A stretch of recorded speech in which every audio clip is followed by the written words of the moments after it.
एक ऐसा प्रॉब्लम जो काफ़ी कॉन्सेप्चुअल है और मिस्टेक की पॉसिबिलिटी काफ़ी ज़्यादा है। आइए पहले प्रॉब्लम को समझते हैं। देखिए, यहाँ पर गिवन है आपको एक यूनिफ़ॉर्म सिलेंडर, ठीक है?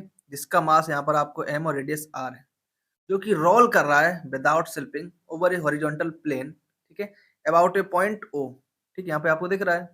इस प्रोसेस में जो सेंटर ऑफ स्फीयर की स्पीड है, वो है आपकी v और ये जो डिस्टेंस है सेंटर ऑफ मास की इस O पॉइंट से, वो है आपकी r।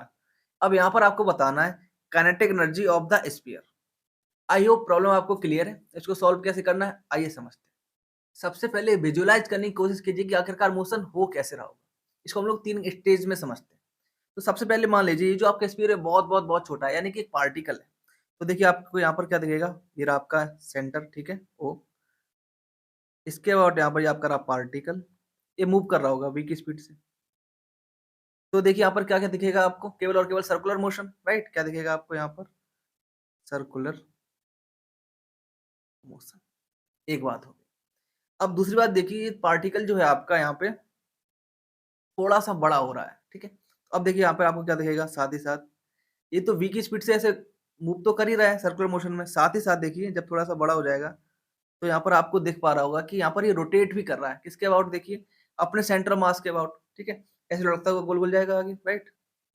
यहाँ पर ऐसे रोटेट कर रहा होगा, ठीक? ये आपकी एक्सिस हो जाएगी, ठीक है? और ये ऐसे यहाँ पे रोटेट कर रहा होगा, ठीक है? अब इसको थोड़ा-सा आप और बड़ा करके देखिए। तो यदि आप यहाँ पर ध्यान से देखो, ठीक है? ये आपका मान लीजिए पार्टिकल है ऐसे, ऐसे ध्यान से देखिए। आप इसकी सिचुएशन को ध्यान से देखने की कोशिश कीजिए। जब भी यहाँ से रोटेट करते हुए ऐसे यहाँ पर आएगा, देखिए आपको क्या दिखेगा, ये कुछ ऐसे दिखेगा। और यदि आप यहाँ पर थोड़ा-सा इमेजिन कर पाओ, तो यदि मान लीजिए ये आपका इंटरनल पॉइंट है इस तरफ I, आउटर वाले को यहाँ पे मान लेते हैं O, ठीक है? तो इस सेकंड सिचुएशन में क्या दिख रहा होगा देखिए, यहाँ पर दिखेगा आपको I और यहाँ पे दिखेगा O। अब इस सिचुएशन को उठा के यहाँ पे रखिए, तो देखिए यहाँ पे क्या दिख रहा है आपको O और यहाँ पे दिख रहा है I। यानी कि ये जो आपका स्फीयर के एंड है ना, वो रोटेट कर चुके हैं। यानी कि यदि ऐसे जा रहा था, ठीक है? ये ऐसे होके ऐसे हो चुका है, राइट? इसको यदि मैं ऐसे घुमा के दिखाऊँ ऐसे, समझ पा रहे हो आप? राइट? तो यानी कि यहाँ पर ये अपने सेंटर ऑफ मास के अबाउट फिर से रोटेट कर रहा है, ठीक है? तो यहाँ पर आप देखो, अब यहाँ पर कैसे रोटेशन हो रहा होगा? इस प्रकार से, ठीक है? इसको ओमेगा 1 मान लेते हैं, इसको ओमेगा 2 मान लेते हैं। तो यहाँ पर यदि आप देखने की कोशिश करें, तो यहाँ पर आपको एनर्जी के 3 कंपोनेंट मिलेंगे, ठीक है? पहला सर्कुलर मोशन से आ रहा होगा, दूसरा तो सेंटर मास के अबाउट जो 2 एक्सिस हैं, उनके अबाउट ये रोटेट कर रहा है। बात क्लियर है आपको? अब हमें क्या करना है, एनर्जी के इन तीनों कंपोनेंट को यहाँ पर लिख देना है। तो देखिए जो पहला कंपोनेंट है, ये क्या हो जाएगा आपका? ज़ाहिर-सी बात है, आप लिख सकते हो हाफ mv², ठीक है? दूसरा देखिए, यहाँ पर जो रोटेट कर रहा है, किसके अबाउट? ये रोटेट कर रहा है अपने सेंटर ऑफ मास से पास होने वाली इस एक्सिस के अबाउट, ठीक है? जो OA एक्सिस है। तो यहाँ पे देखिए आप क्या लिखोगे? लिखोगे हाफ, ठीक है? ICM ओमेगा 2 का होल स्क्वायर।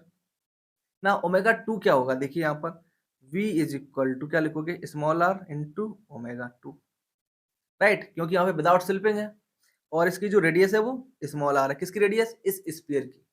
नाउ यदि आप इसकी थर्ड सिचुएशन देखें, तो क्या होने वाला है देखिए, ये जो आपका रोटेट कर रहा होगा ऐसे-ऐसे, ठीक है? तो यहाँ पे देखिए क्या मिलेगा आपको? यहाँ पे मिलेगा V is equal to r omega 1। अब यहाँ पे काइनेटिक एनर्जी क्या होगी देखिए, हाफ ऑफ ICM ओमेगा 1 का स्क्वायर। अब हम लोग यहाँ पर क्या करेंगे, इन सारे पॉइंट्स को एक साथ लिख देंगे, ठीक है? तीनों एनर्जी कंपोनेंट, तो आपको यहाँ पे देखिए काइनेटिक एनर्जी मिल जाएगी। Kinetic energy is equal to half mv² plus half of ICM क्या है देखिए, 2/5 m r स्क्वायर, ठीक है? ओमेगा 2 का square plus half into 2/5 m r square omega 1 का स्क्वायर।